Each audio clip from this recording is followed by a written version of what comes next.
Today is May the 4th. And you could not expect a Gen X preacher to not get up here and have a little Star Wars theme. Yes. Back in the day when I would have summer break, my sister and I would come. We would stay with my aunt and uncle on the house on South First Street, and every summer when there was a Star Wars release, they would take us to the theater that is on Lamar and Ben White. It turned into a straight music later, and I don't even know what it is now, but right there is where we would go and learn that we could do amazing things. I was so sure I could do amazing things that toilet wrapping paper tubes,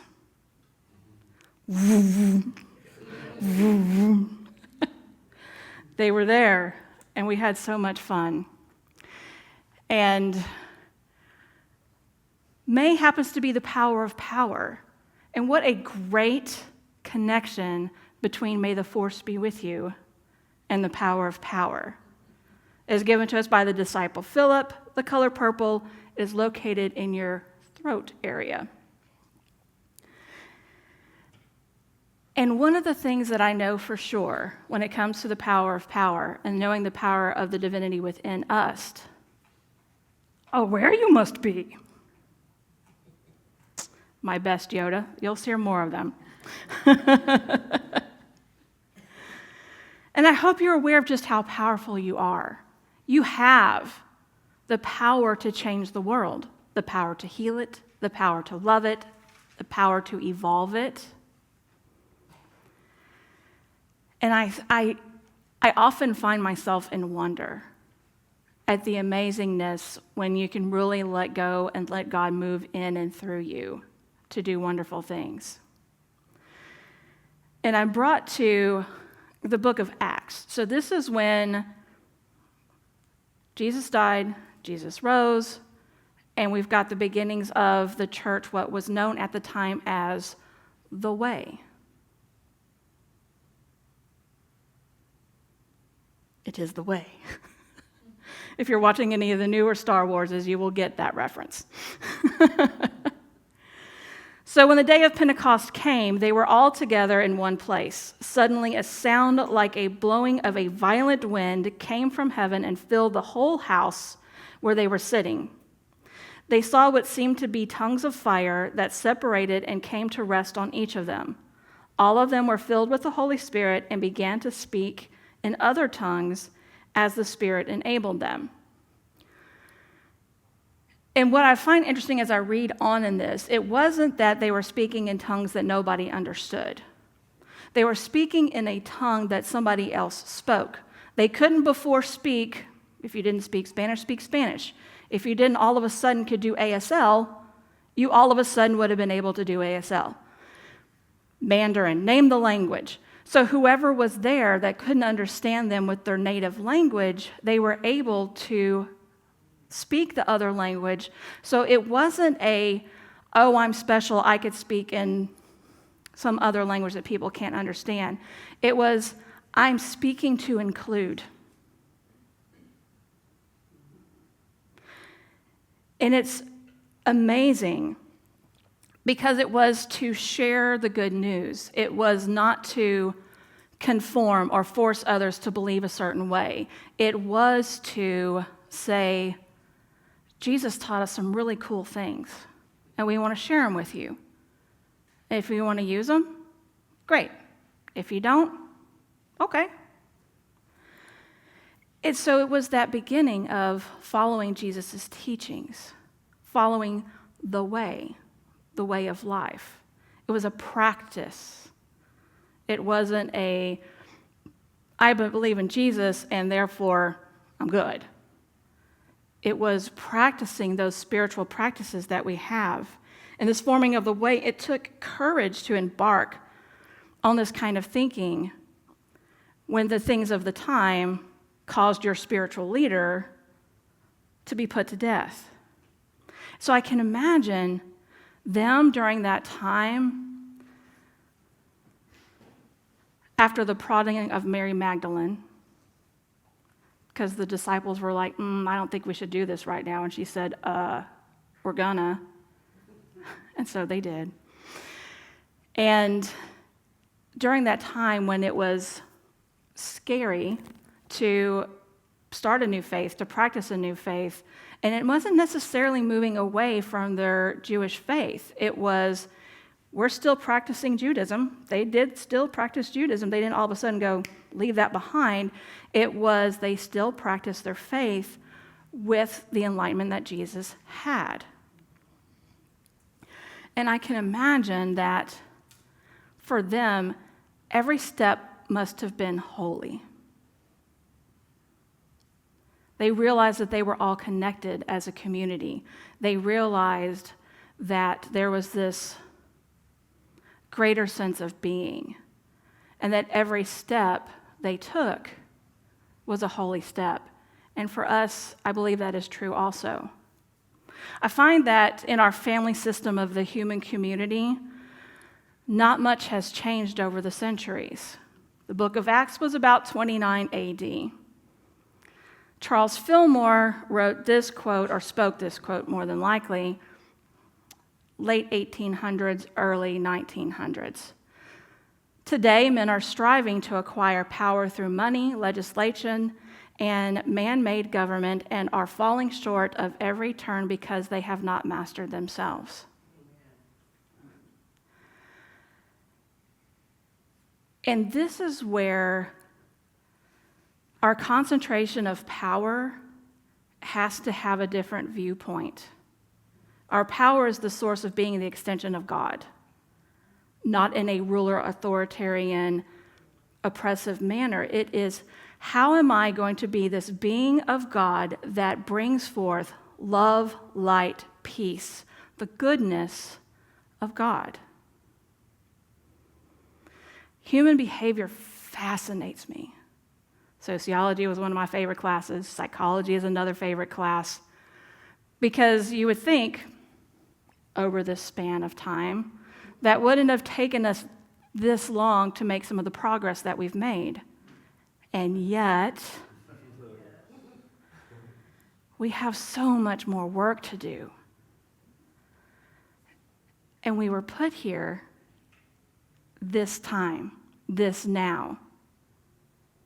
It's ours to do. It's ours to be the love and the light of the world.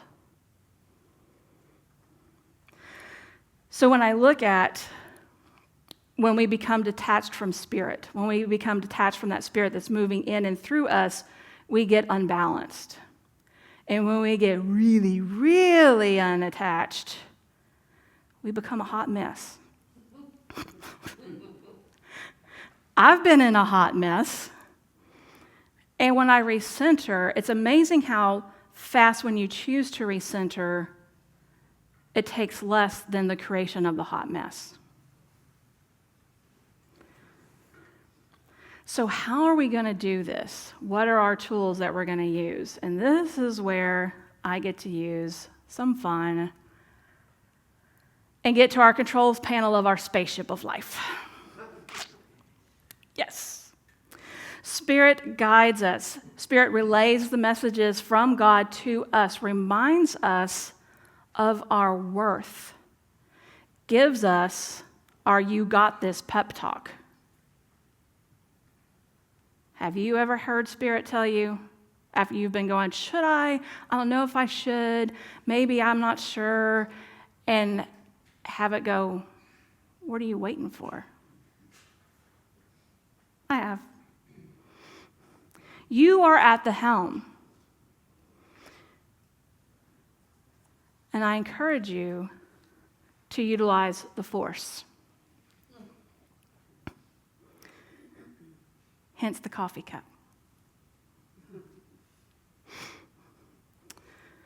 So we have our control panel. And what are the buttons on this control panel? Believe you must. And I'm reminded of a scene from, and I don't know which version it was, but the ship has sunk into this swamp. And Yoda is telling the young Jedi, you need to raise it out of the swamp. And Luke's like, how am I going to do that? He's like, concentrate. You can do it. So he tried and got it a little up, and then back it went. And he got frustrated and did some of the things that we often do and go, I can't do it. And you walk away from it. He did his little pouty stomp, off he went. And then Yoda Yoda'd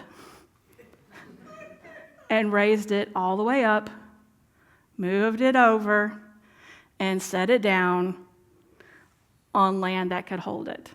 I don't think it was probably dry. I think it was still icky gookie land, but. And Luke came back and he's like, I don't believe it. And Yoda's reply was, that is why you fail.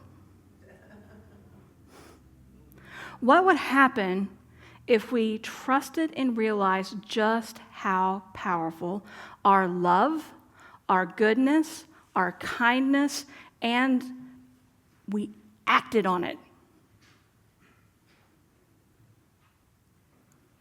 What would we create?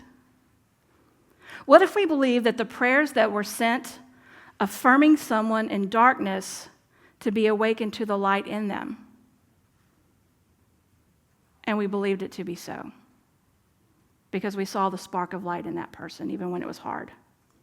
What if we believe that healing is a certainty, and when we open to the will of God as to what the healing looks like?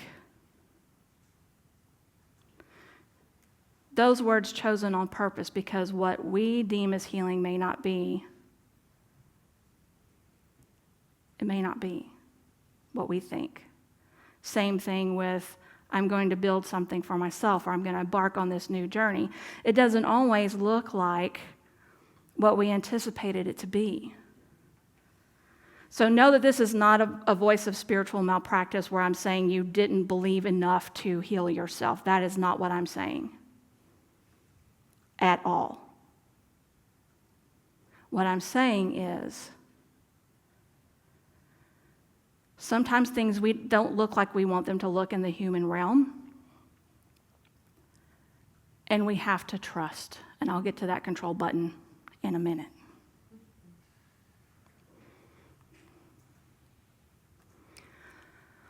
Focus within you must. That's the time to become still. With God is life. We can live, sure, without that awareness of tapping in, but we cannot live to our fullest. Absolutely not, unless we tap into that divine power within us. Why? Because we're only going to be running on fumes.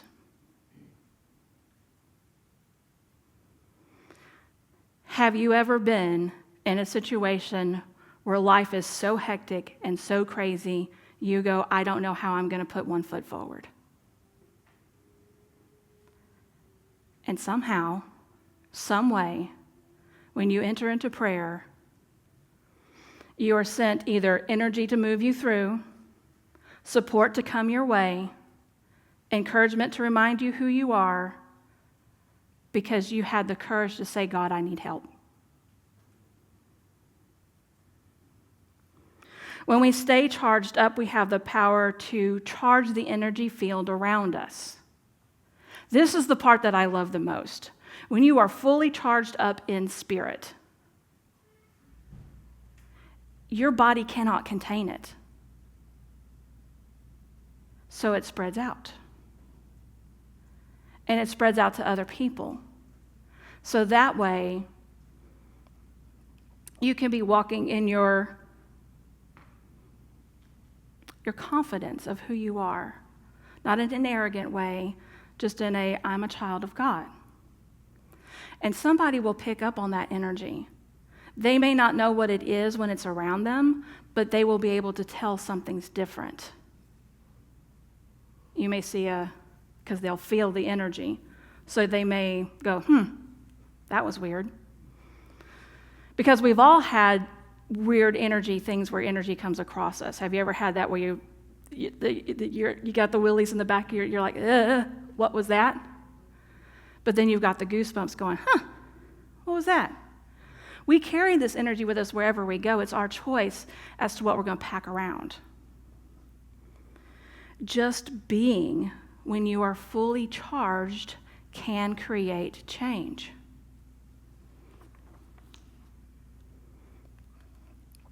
Eric Butterworth is one of my favorite Unity ministers and Unity authors. And The Flow of Life is probably one of my favorite books of his. Permitting the flow of universal power to direct the conscious mind is imperative if we want to rise to the full potential of our genius. Now,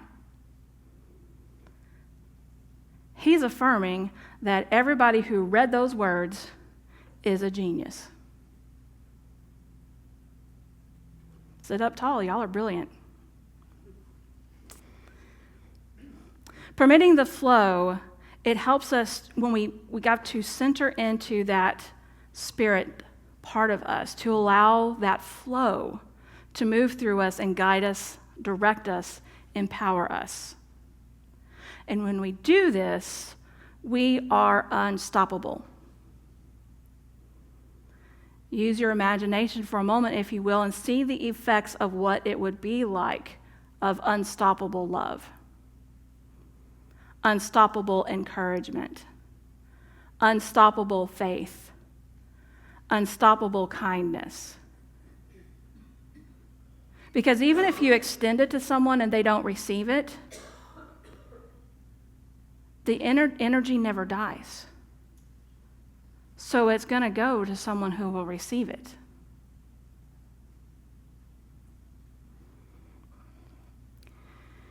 Ego you must tame.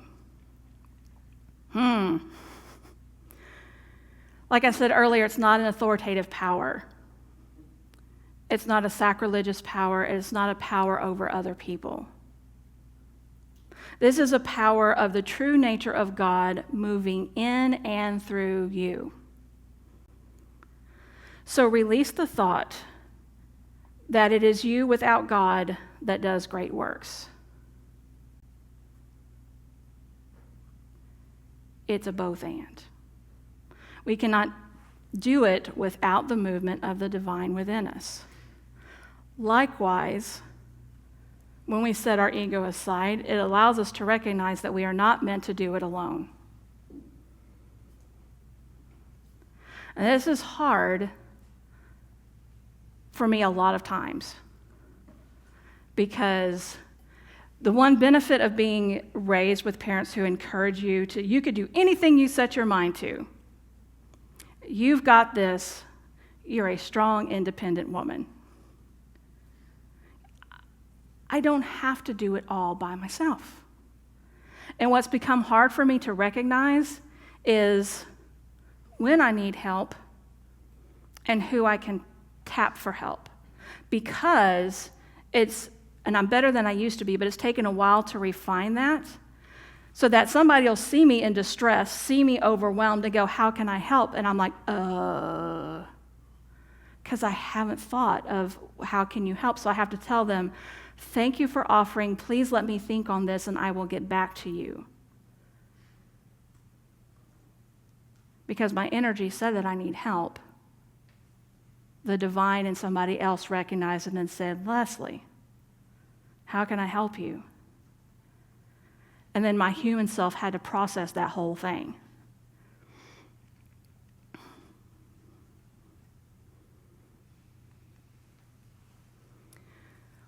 Autopilot you must use. If there is any control button on the control panel that is important, it is this button. Autopilot you must use. Because at some point in time, we have to trust.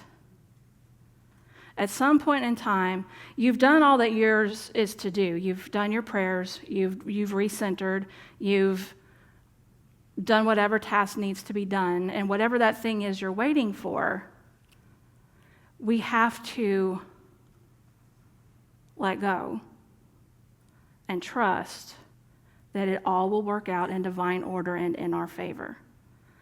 And it may not always look like it to start out with. But give it time, and you'll look back, and you'll go, oh,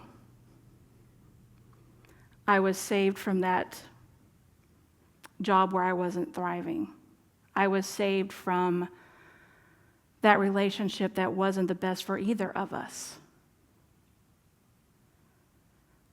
And when we let autopilot happen, it's not cruise to where, I'm visioning a spaceship in outer space. There's going to be asteroids coming at us. There's going to be black holes that we need to avoid so we don't end up in some where you go and nobody knows where it ends. It's this ability to release enough that you can relax enough, that you could be open enough to receive the next nudge. Because it's not even an ask, completely let go and do nothing either. Autopilot is meant to use temporarily, because at some point in time, you're going to have to land that baby, right? I watched a show the other day where they said, oh, the plane they practically fly themselves. And it was someone who never landed a plane. And they're like, well, yeah, while it's up here, it does, but I've got to bring it down there. Yeah. Surrender and trust in God, the God in you, the God in divine other beings. Because every person that you look at has that ability to tap into that same power. Surrender and trust the God of all that is. All of it. Everything. And do you must. In that same scene where the ship was raised up by Yoda, brought it over, set it down, and he's like, and before that, he was like, okay, well, I'll try. Luke speaking there. And Yoda, no try. There is no try. Either you do or you do not. Which is true. We can try, and whatever that try happens, we either do it or we don't. But, as my mom would say, you won't ever know unless you try. God, the universe, desires to bring our highest good to us. You are part of that moving of it. It is not a sit and wait only. You use your power, your voice, your support system, your faith, your imagination, your trust to surrender, and your greatness, your genius. In your bulletin, there is some homework, because you know I give you guys homework every week, but there are some questions that you can dig through if you want to dig a little deeper.